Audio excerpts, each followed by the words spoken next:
we stretched a bit too far in the 7th season, and we made fun of it ourselves in our first promo, and our first communication about stuff that, we were talking about.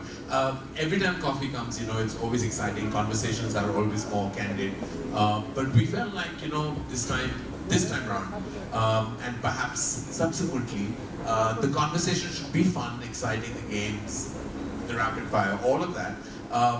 But like we also felt like it'd be nice to get an insight into a celebrity's emotional state of being, besides just being movie stars and the projections that they have in the real world. It was so real. I just felt that, we had a ringside view. We were sitting in their living rooms, and thanks to Karan, you got us all there. Thank you so much. For most of us, and as I said, 19 years is a long time, guys. I mean, I have memories of seasons, okay, better than memories of my own seasons, all right? So, like for me, one of the most glorious seasons was the one when Rakhi Sawant was on the couch, for example. You were always a marker of our times. You told us what was sticking, what was hot. But tell me, what are these 19 years and this show particularly meant to you? I mean, it's very tough to really encapsulate my emotion vis-a-vis Coffee with Karan, because predominantly and primarily I'm a filmmaker, and that is my primary passion. But this is such a huge part of who I am, and I can't separate the two at all. Many a time, wherever I am in the world, people scream coffee, coffee like I'm a beverage and not a person. And I have to turn around and say my name is Karan, and you can't drink me. But of course, being consumed is always a great thing. But it's also like when it's like a double-edged sword, right? You're a filmmaker and you want to be asked what your next movie is. Invariably, you're asked when the next season is and who's next on the couch. And it's like Kabhi Khushi Kabhi Gham, because the khushi in it is that you've done something for 19 years, spread over 8 seasons, that's created its own impact in pop culture, and yet you feel like, "Arey yaar, kabhi meri picturon ke baare mein baat kar liya karo." But there is so much energy and excitement that surrounds Coffee with Karan that it's always heartening, though, I have to say, full of gratitude. Very few shows really have been around for 19 years. Surely. And this is one of them, and the fact that you can still tolerate me after 19 years, I'm eternally grateful. So I don't have to go by the trolls, really, because what the trolls suggest is otherwise. So I feel like, that's a virtual world, but the real world, this beverage gets a lot of love, and I'm happy. Absolutely, absolutely. Some love for that, guys. Oh my God, 19 years, I love it. Also, I want to acknowledge the fact that with Hotstar coming on board and taking the show, it's reaching so many homes. Do you think that, that has also been its own journey for you? I mean, absolutely. The power of Hotstar lies in its massive reach. Disney Plus Hotstar has been a huge blessing to Coffee with Karan. In space, I think that you lose a little bit of that, which is what I'm just sharing with you all the inside chatter that went behind Coffee with Karan, and we kept coming back to finding a replacement to Rapid Fire. Oh, man.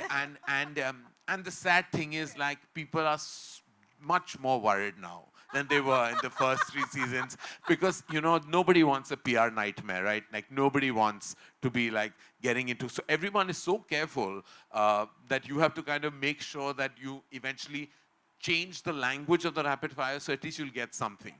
Otherwise people are there were times where people have answered with abandon, most overrated, most underrated, and I'm answers were just flowing. Today, I wouldn't answer those. How can I expect them to? We all have to somewhere be, we're in a very sensitive climate always. Social media has made us so much more sensitized to sensitivity. So everyone is so much more sensitive about what they're saying, what they're expected to say. Fan clubs get angry, and I don't want any of that. Eventually a talk show that's meant to be fun, you have to have fun with. Who wants the downside of any of this? I'm inviting them, they come for their absolute love for me and their relationship with me, and I have to protect that. It's like घर में अगर आपने मेहमान को बुलाया, you don't want them to go back feeling कि, I have a bad stomach. They want to go back home feeling like, "Arey yaar, we were well taken care of." And I mean, they always say that you need a shot of coffee to wake you up, but this is coffee in its wokest avatar in 2023. And I want to give you a hand for walking that line so gracefully, because we have to be sensitive and at the same time we have to have fun. And if there's one show that's doing that right now, it's Coffee with Karan. All right, thank you for the consensus. My favorite episode, and let me just go straight off the bat, Ranveer Deepika. Oh my God, that video. Thank you, thank you. I have nothing to do with that video. The beauty, the romance, the intensity, the emotion of that video comes from both of them, from their hearts and souls. And it was their idea to share that with us. And I was very, very, very touched. And I'm very grateful to both Ranveer and Deepika for actually sharing with not just me, but the entire world, a very private part of their lives. Those 4 minutes are possibly one of the most precious 4 minutes of Coffee with Karan in its entirety. And I say that spanning 8 seasons because it takes a very large and generous heart to share the way they did. Because it was many years after their marriage and it could have very easily not been shared. And I never asked for it. I never asked for it and I got it. And I feel it's the first time on Coffee with Karan where I got much more than I bargained for. So I picked my favorite episode. I'm going to quickly go around this place, look at faces and say, what's yours? Kuch hota hai reunion. Oh, I'm living for this. Thank you. Listen, on that episode, like, I felt like I couldn't stop laughing. It was just hilarious. It was, and there was nothing, it was not, I thought that, is it going to really come across funny or am I only finding them mad? Because like I was mad, they were mad, and we were just laughing. At one point I had to get up because my stomach was hurting. Because I was like, we were just laughing. It was inane. And then it realizes that we've gone back so many decades together that obviously we have a camaraderie that is like kind of special. And it was, even when with Sid and Varun, these reunions have really worked out well. And Sid and Varun actually haven't done an interview at all in the last 11 years together. So when we got them together, again, like they were just hilarious. Like Varun always says funny things unintentionally. But like when he said he goes boating with his wife, I was like, that totally had me. And I was like, when did you go boating with Natasha? Like, when did this happen? I'm boating tonight. And any of us Mumbaikars will know that it's not in our top 10 things to do, Like we don't go boating, You can walk, you can dance, you can go and say, I've gone and seen a movie, I've gone theater experiences, had fun here, had fun there, but boating is not something that I would come across here. Gems from the season. Favorite episode? Is it possible to ask Karan Johar what his favorite episode is from this season? I mean, I can't answer that question. Of course not. In fact, I've enjoyed all of them. I have to say that each one of them was special in its own way, and that is an absolutely politically correct answer. And I'm going to stick with it. Thank God there are no hampers right now. Yeah, because I'm not winning anything at the end of this, so I'm not saying it. And they've all come with lots of love in their heart, and I'm not choosing. Oh my God. All right, so then I think it's time to let you do some questions, right? So we have a mic, it'll pass around. Obviously, you'll address your question to Karan Johar, not me, so go for it. Hi, Karan. Hi. Karan, my favorite was Vicky and Kiara, after Sid and Right. Varun. But I want to know from you, what was the best moment from this episode for you? What was the highlight I'm telling you, from the fact age? that Apart actually it from was that rather age. sweet hearing about Kiara's proposal story. I thought it was like quite sweet when she spoke about how Sid proposed to her in Rome, and of course I knew that had happened. But it's like what I love is when people actually drop their guard and share bits of their personal life that no one else would like know about, or no other show or interview would have access to. I thought that was sweet, and I just thought Vicky was like wonderful throughout. Like he has such an easy personality on camera. Like he's just so himself all the time. I feel like that's how he comes across when he puts up a Punjabi rap video, or when he gives an unabashedly brilliant performance in Sam Bahadur and everything that he's done. Kiara has such a gorgeous, real energy, and I just thought like so much of that episode was so lovely. There are few episodes that keep you smiling throughout, and that was one of them. Hi, Karan sir. My question to you is, you had revealed, in one of the episodes that there was a period of time when you were not on talking terms with Kareena and Kajol. I mean, a little bit of that is also mentioned in your book. Yeah. But for those who do not know, do you want to say a little more about that? And do you think that period has strengthened your bond with them? I mean, absolutely. They're not. Well, with time you realize that the relationships go through ups and downs. Um, I never want to go back to the time when we weren't speaking, because those are times that I feel I lost out on precious time with two women I absolutely love. I'm just glad that today we are even stronger as friends, as family. And in fact, it's bizarre because when I speak about, I never thought that Kareena and I would have children at the absolute same time. Like, I always wondered because I was an older parent. Like when I had my kids, I was 44 years old. And I kept thinking in my heart that, I'm going to obviously be the oldest person in a PTA meeting, or on a WhatsApp group, or in a birthday party. And that's so far from the truth, because Kareena had Temur at 2 months prior to Yashin Ruhi's birth, and Rani had Adira a year before. And I was like, these are two of my closest friends, and they both actually, have kids around the same age. And if you see Kajal with my kids, it's like she's becomes one of them. And I'm just so glad that I have this support system of all these friends. Because when you're a single parent, you have to know one thing, that you do need, barring the fact that I'm eternally grateful to the universe for my mother and how she co-parents Yashin Rui with me, but I'm also very grateful for my friends, because they're all there. They're all there with all their hearts. And so even though we went through a phase, I'm just glad that we are even stronger today. And I think what doesn't break you makes you stronger. Thank you for that beautiful question. After you, there is a girl with with her hand up for a while. Yes, ma'am, you. Yes. Would you just raise, just stand up so that they can give you a mic later? That's okay, ma'am. We'll come to you after. Okay, thank you. Yes, Ankita, please go ahead. Hi, Karan. Hi. Karan, this season was special because you brought up a topic which nobody thought a pop culture show like this would bring up. That's anxiety. Yeah. And not just about anxiety, you spoke about your battle with it, how you dealt with it. What prompted you to actually come out and speak about it at such a big platform? And post you have done so, what's the impact you have seen? How have people taken it in court? So I think that what happened on that episode was organic. It wasn't planned. If you know and have followed the seasons, a lot of it is unplanned. A lot of the conversation is just flows. I felt at that point of time when I saw that beautiful video of Deepika and Ranveer's, I felt like, apart from the fact that you talk about your loneliness, but you also, because Deepika has expressed herself in the public domain about her depression and the fact that she has even a foundation, that deals with it with such absolute brilliance. I had to say that, it was something that I felt like I needed to share, because I feel like a lot of us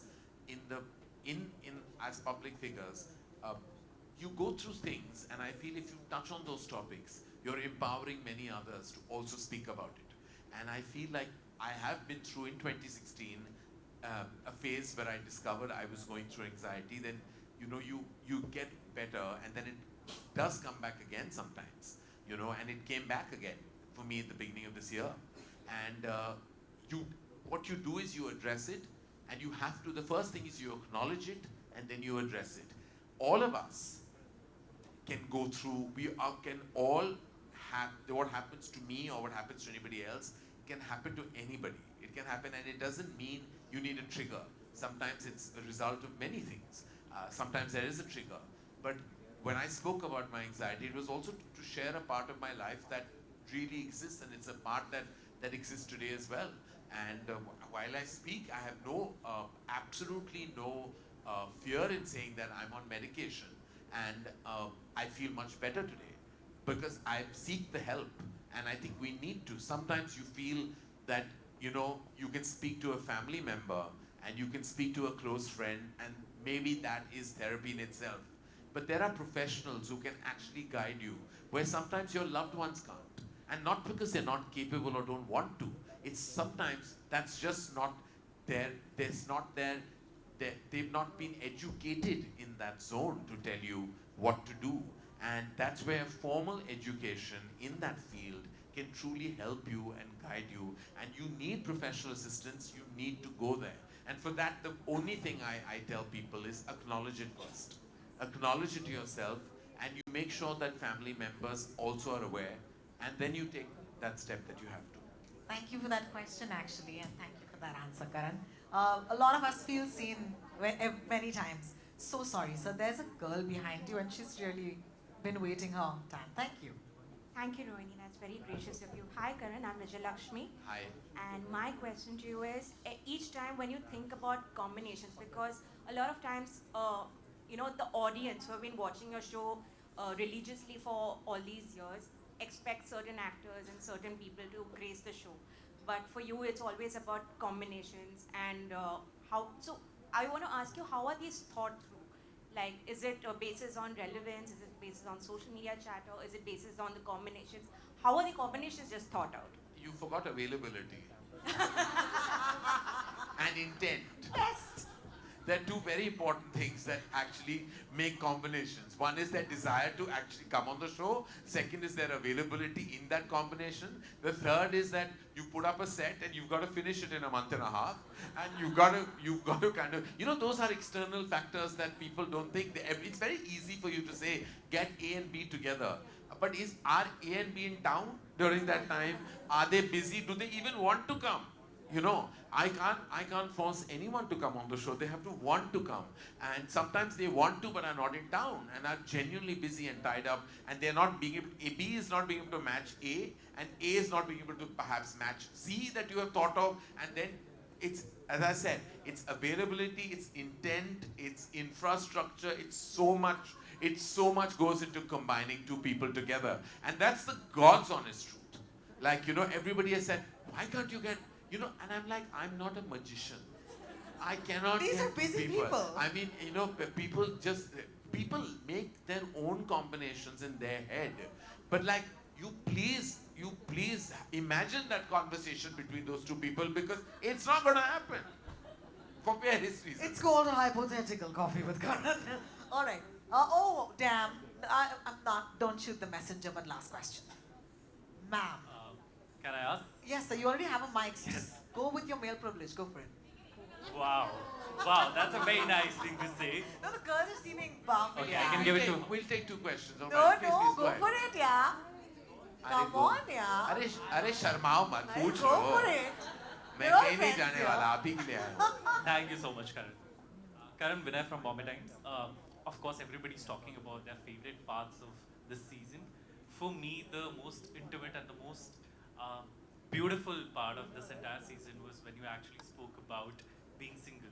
Yeah. You sort of teared up, and I remember watching that particular scene, and I there was a roller coaster of emotions that went. I think that felt like you were a poet and you just gave words to so many of us, and you just became a poet who just had an open mic. All of us could relate a lot to that particular thing, and I just feel it's such a hard thing to actually even open up about, because वो हो जाता ना कि मतलब अरे singlehood, this, that, you know what I mean. Talk to me a little bit about that. How was... When I go back to that moment, I don't know how to relive it, because it happened, as I said, just in the moment itself. What do I say to you?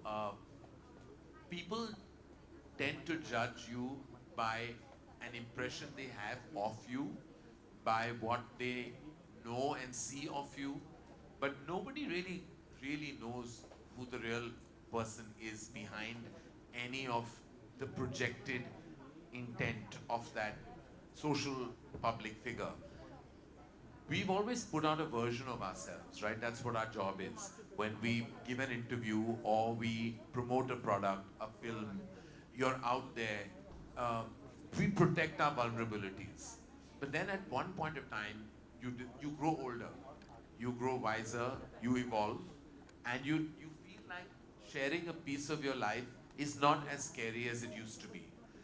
I've already written a book when I was 43 years old, which was 80% of what I could share. there is always a 20% that we'll hold back, and it's our prerogative too, because that will remain with our hearts forever. That moment was true because it is true. There is, I have 2 children. Obviously, I'm co-parenting them with my mom, not with a partner. And that means that I have a single status. And that single status is occupied, is filled in with a lot of work.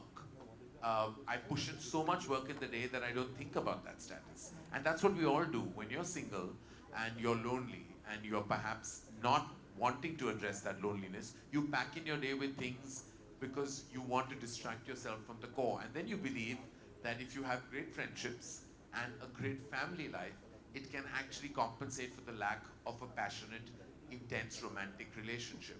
Nothing can replace that. You must understand, life is full of boxes. You know, parents fill one, children fill the other, friends fill the other.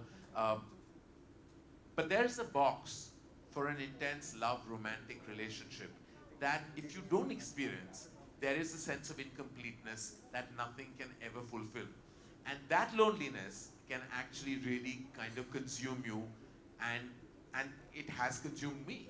And I have not been in a relationship for very many years, a decade and more, and only I know what that really feels like. Fortunately for me, I can live vicariously through cinema.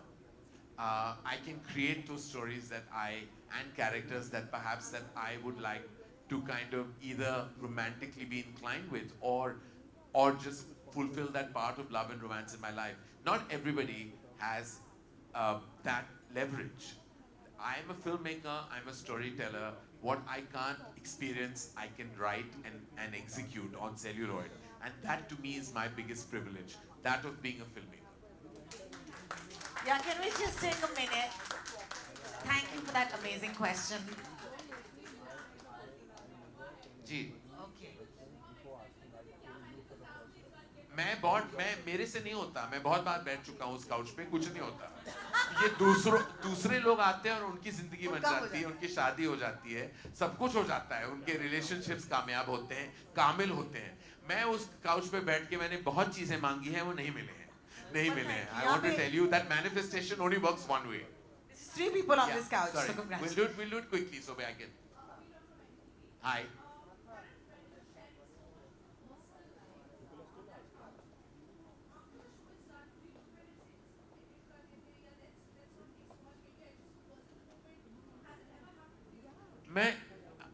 I have said this, I've been asked by the team much more than I've said it to cut things out.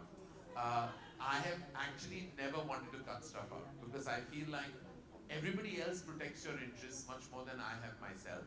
I've kept things that maybe in retrospect I shouldn't have, but I feel like when somebody comes and says something and I have a natural response, I have to keep it all.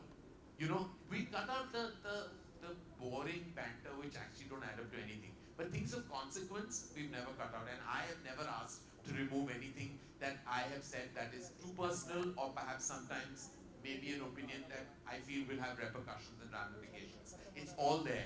And there's proof of that. You've seen it. You've seen stuff that you could turn around and tell me, "Arey, ye rakha kyun? We're still bearing the brunt of it." But I said, I've kept it. I've kept it because they are your guests. वो आपके मेहमान हैं, वो आके कुछ कहते हैं, दिल से कहते हैं, दिमाग से कहते हैं, और जो भी कहते हैं उन्होंने कहा है, मैं वो नहीं निकाल सकता. That's the way I respect a guest on Coffee with Karan. Yes, ma'am. We all missed him. Did you miss him too on the couch? We are talking about Mr. Shah Rukh Khan. Oh, immensely. I miss, but I just know that if there's any megastar in our who has earned his right to speak when he needs to, it's Shah Rukh Khan. And I, of all the people, being his closest friend and family, should understand that. I just absolutely knew that, you know, everyone says that, you know, I have that leverage because he's family to me, that I can ask him and request, and he's never said no to me. And I don't want, so I never asked, because I know that he didn't want to be in that dilemmatic kind of like situation where he'd have to say no to me.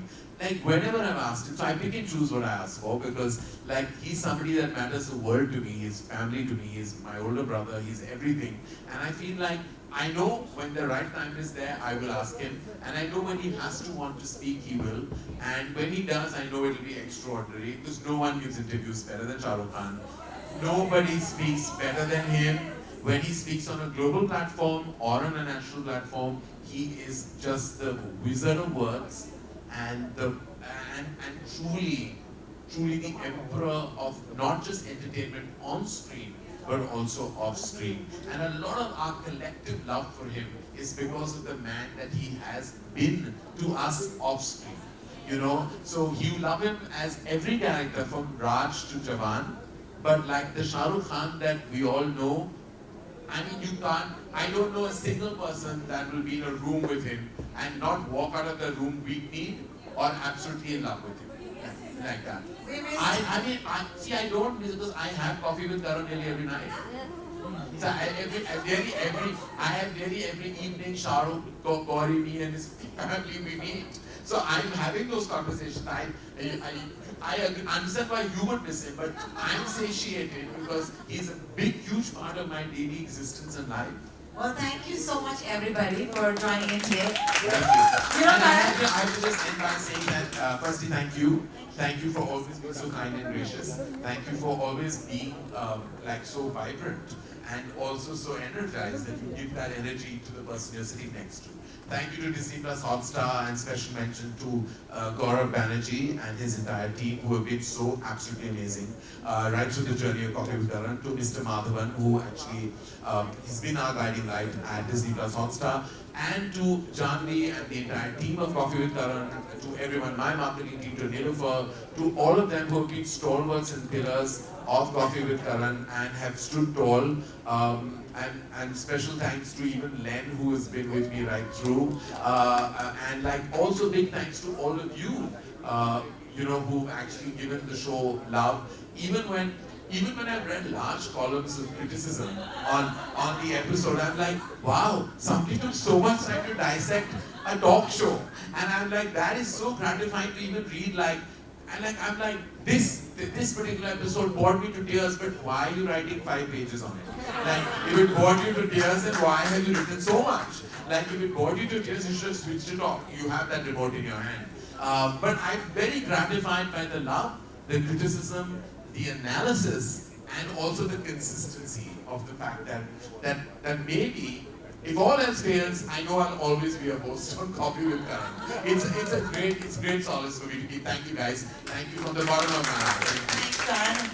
Guys, it's pretty simple. I mean, this industry used to wake up on Friday mornings, but you made it Thursday morning. So thank you so much for doing that. Actually, Wednesday midnight. Wednesday midnight, guys. Wednesday midnight, of Well, course. this Wednesday midnight, you don't have anything to see because you already saw it. You saw. Yeah, okay, watch it. Yeah. Well, I mean, like, if you can watch it, but it'd be lovely if you tune into another platform and watch Rock Kirani again also. It would be lovely. It would make my heart even happier. I'm not mentioning that platform because then you know what will happen. Mr. Johar, we love you. Thank you so much for joining us. Thank you, It's thank been you, wonderful. thank you, Thanks, everybody.